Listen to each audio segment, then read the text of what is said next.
আমি বিমল। এই কুসুমপুর গ্রামেই আমার বাড়ি। সংসারের সচ্ছলতা আনতে লেখাপড়ার পাশাপাশি গ্রাম থেকে শহরে গিয়ে একটা অফিসে কাজ করি।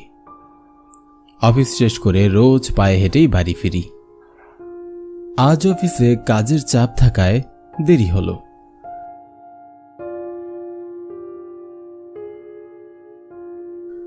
অফিস থেকে বের হতে সন্ধ্যা নেমে আসলো, তাই আর দেরি না করে অফিস থেকে বের হয়ে হাঁটা শুরু করলাম।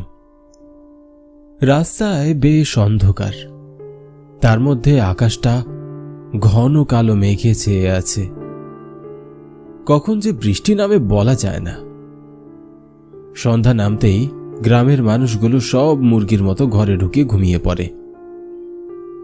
তবে শহরে কিন্তু একদমই এর উল্টো। শহরের মানুষজন রাত হলেই আরো ঘর থেকে বাইরে বের হয়ে আসে।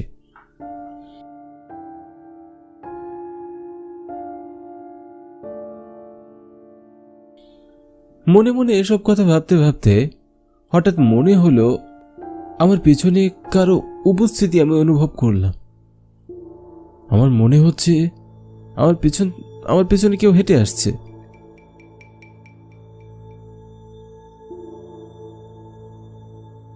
পিছনে কে সেটা দেখার জন্য আমি পিছনে ফিরলাম, কিন্তু আমার পিছনে আমি কাউকেই দেখতে পেলাম না। ভেতরে কেমন যেন একটা ভয় ভয় করছে। তবু সন্ধ্যার পরে হাঁটতে বেশ ভালোই লাগছিল।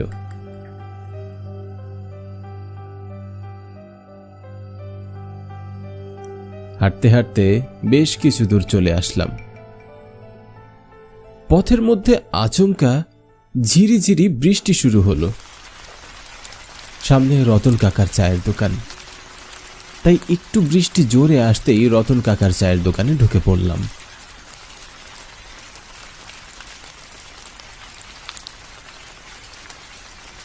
এই চায়ের দোকানটা বেশ পুরনো।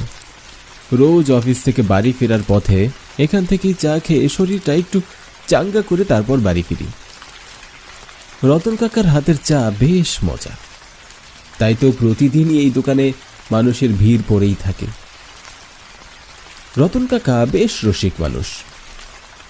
চা খেতে আসলে প্রতিদিন কোনো না কোনো গল্প ওনার মুখ থেকে শোনাই যায়। অনেক ভালো মনের মানুষ তিনি, সবার সাথে হাসি মুখে মজা করে কথা বলেন। চায়ের দোকানে আমাকে ঢুকতে দেখেই রতন কাকা বললেন, বিমল যে, আজ বাড়ি ফিরতে এত দেরি হলো যে? আজকে একটু কাজের চাপ ছিল বেশি, কাজ গুছিয়ে বের হতে সন্ধ্যা হয়ে গেল। এমন বৃষ্টিতে এক কাপ চায়ের সাথে গরম গরম ডাল পুরি খেয়ে দেখো, বেশ ভালো লাগবে। আজ অসময়ে বৃষ্টি নামল। সময় যত বাড়ছে বৃষ্টিও দেখছি ততই বাড়ছে। আকাশটা কালো মেঘে ঢেকে আছে, চারপাশটাও কেমন যেন অন্ধকার। বৃষ্টির সাথে সাথে বাহিরে দমকা হাওয়া বইছে। বৃষ্টি না থামলে তো বাড়ি ফিরতে পারবো না। ভেতরে কেমন যেন একটা অস্বস্তি লাগছে। বারবার মনে হচ্ছিল আমার পিছনে কেউ আছে। আনমনে বাহিরে বৃষ্টির দিকে তাকিয়ে এসব কথাই আমার মাথায় ঘুরপাক খাচ্ছিল। এমন সময় রতন কাকা আমার ভাবনার ব্যাঘাত ঘটিয়ে বললেন, বিমল, ও বিমল, কি হয়েছে তোমার? ওরকম আনমনে কি দেখছো বাহিরে? না না, তেমন কিছু না। তোমার চোখ মুখ এমন শুকনো লাগছে যে? তেমন কিছু না, আসলে অফিস থেকে বের হয়ে কিছু দূর হেঁটে আসতেই মনে হলো কে যেন আমার পিছু পিছু হাঁটছে। 2-3 বার পিছনে তাকিয়ে কাউকেই দেখতে পেলাম না। তারপর থেকে শরীরটা কেমন যেন একটা ভার ভার লাগছে। বুঝতে পেরেছি। তাহলে শোনো, আজকে তোমাকে একটা গল্প শোনাই। তাহলে আমার বয়স তখন সবে মাত্র 26 বছর, টকবকে যুবক। বিয়ে করেছি মাস 2 হবে। তোমাদের নতুন কাকিমা বায়না ধরলো বাপের বাড়ি যাবে। তার আবদার রক্ষার্থে তাকে বাপের বাড়ি বেড়াতে পাঠিয়ে দিলাম। কিন্তু এক সপ্তাহ বেরোতে না বেরোতেই নতুন বউকে রেখে মনটা আমার আর টিকলো না। রাতেই মনে মনে ঠিক করলাম আগামীকাল দোকানের কাজ ছেড়ে বিকেল হলে শ্বশুর বাড়ি বউকে আনতে যাব। কিন্তু সেদিন দোকানে কাস্টমারদের এত ভিড় ছিল যে সন্ধ্যার আগে দোকান বন্ধই করতে পারলাম না। জামাই মানুষ যাব শ্বশুর বাড়ি, খালি হাতে কি যাওয়া যায়?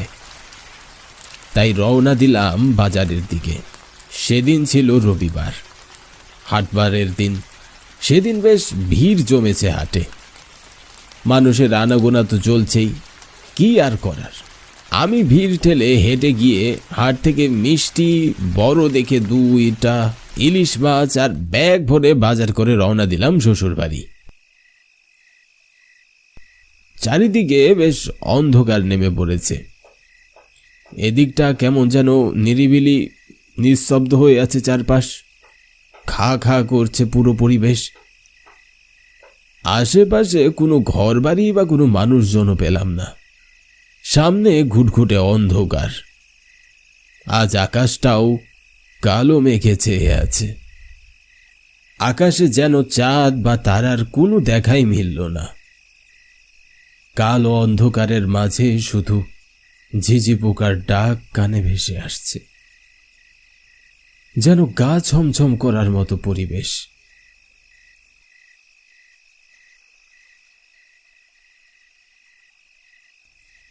একা এ পথে ভয় করছে বিষয়টি এমন নয়, তারপরও আমি সাহস নিয়ে চারপাশ দেখছি আর হাঁটছি।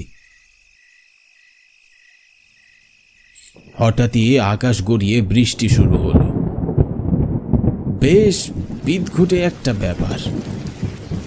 গা বাঁচানোর জন্য কোথায় দাঁড়াবো ভেবে আশেপাশে তাকাতেই চোখে পড়ল পুরনো পরিত্যক্ত একটা মন্দির।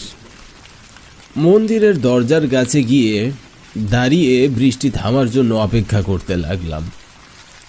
প্রায় 10-15 মিনিট পেরিয়ে গেল, কিন্তু বৃষ্টি থামার কোনো নামই নেই।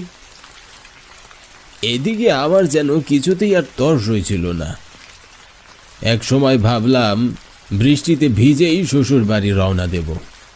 ঠিক তখনই কানে ভেসে আসলো কারো কান্নার আওয়াজ। কান্নার আওয়াজটি শুনে স্পষ্টই বুঝতে পারছিলাম এটি কোনো মেয়ের কান্নার আওয়াজ। কিন্তু আওয়াজটি আসছে কোথা থেকে সেটা অনুসন্ধান করবার জন্য চারপাশে তাকালাম, কিন্তু কোথাও কেউ নেই। আমি বেশ অবাক হলাম। এরপরে আপনা আপনি কান্নার আওয়াজটি থেমে গেল। নিজের মনের ভুল ভেবে বিষয়টিকে আর পাত্তা দিলাম না। বাড়ি যাবার জন্য 2 পা সামনে এগোতেই আবার একই কান্নার আওয়াজ পেলাম। আস্তে আস্তে আরো জোরে জোরে কান্নার আওয়াজ পেলাম। দাঁড়িয়ে চিন্তা করলাম, একবার ভুল হতে পারে, তাই কি বারবার ভুল হতে পারে? হঠাৎ কেন যেন মনে হলো কান্নার আওয়াজটি মন্দিরের ভিতর থেকেই আসছে। কেন জানি মনে হচ্ছিল ভেতরে গিয়ে মেয়েটিকে সাহায্য করা প্রয়োজন। হয়তো মেয়েটি বিপদে পড়েছে। আমি ধীরে ধীরে মন্দিরের দরজাটি খুলে ভেতরে প্রবেশ করলাম। ভেতরে ঢুকতেই আচমকা আপনা আপনি দরজাটা বন্ধ হয়ে গেল। দরজাটি বন্ধ হতেই আমার ভিতরে কেমন যেন একটা ছ্যাদ করে উঠল। আমি দরজাটি খোলার চেষ্টা করলাম, কিন্তু দরজাটি কিছুতেই খুলতে পারলাম না। হঠাৎ মনোযোগটি আবার কান্নার আওয়াজের দিকে চলে গেল। আমি একটু সামনে এগিয়ে গিয়ে দেখি একটা মেয়ে মাথা নিচু করে সাদা কাপড়ে মোড়ানো লাশের সামনে বসে কাঁদছে। আমি দূর থেকে দাঁড়িয়ে মেয়েটিকে জিজ্ঞাসা করলাম, এখানে কাঁদছো কেন? কি হয়েছে তোমার? এ কথা বলতেই মেয়েটি আমার দিকে মাথা তুলে তাকালো। মেয়েটি মাথা তুলে তাকাতেই আচমকা বিদ্যুৎ চমকানো আর ঝোড়ো বাতাস হতে শুরু করলো। ঘরের ভিতরে অসংখ্য বাদুড় উড়ে বেড়াতে লাগলো। আর মন্দিরের ঘন্টাটি জোরে জোরে বাজতে শুরু করলো। মনে হচ্ছিল এখনো মৃত্যুপুরী। অন্ধকারে আমি রুমের দরজাটা খুলে বাইরে যাব, সেই সাহসটা আমি হারিয়ে ফেললাম। ভয়ে ভেতরে ভেতরে কাঁপছিলাম। মেয়েটির দিকে তাকাতেই দেখি আমার দিকে এগিয়ে আসছে মেয়েটি। মেয়েটির চোখ দিয়ে রক্ত ঝরছিল, বড় বড় দাঁত, যেন কোনো রাক্ষসী। তার পোড়া চেহারা দেখলে যে কেউ ভিড়মি খেয়ে পড়ে যেতে বাধ্য। মেয়েটিকে দেখে ভয়ে আমার শ্বাস প্রশ্বাস বন্ধ হয়ে আসছিল। আমি যে চিৎকার করব এরকম কোনো শক্তি আমার ভিতরে আর বাকি ছিল না। মেয়েটি রক্ত মাখা মুখে হাসতে লাগলো। এখানে কেন এসেছিস? আমাদের ধরতে পারবি না তুই। এখানে যে আসে সে আর ফিরে যেতে পারে না। আমি ভয়ে চেঁচিয়ে উঠলাম, বাঁচাও, আমি তো তোমার কোনো ক্ষতি করিনি, আমাকে বেরো না। আমার কথাতে মেয়েটি আরো জোরে জোরে হাসতে লাগলো। আমি ভয়ে চিৎকার করতে লাগলাম, কে আছো? বাঁচাও, আমাকে বাঁচাও।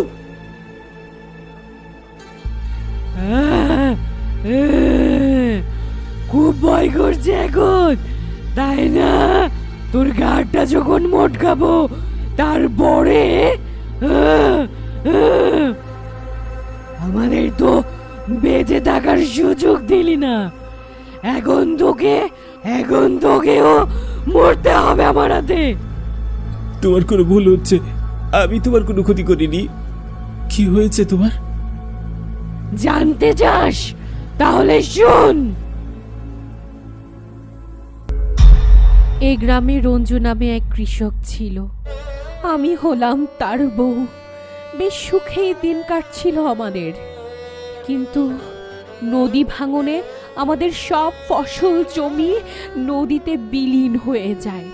তারপর অনেক কষ্টে খেয়ে না খেয়ে দিনের পর দিন কাটতে লাগলো।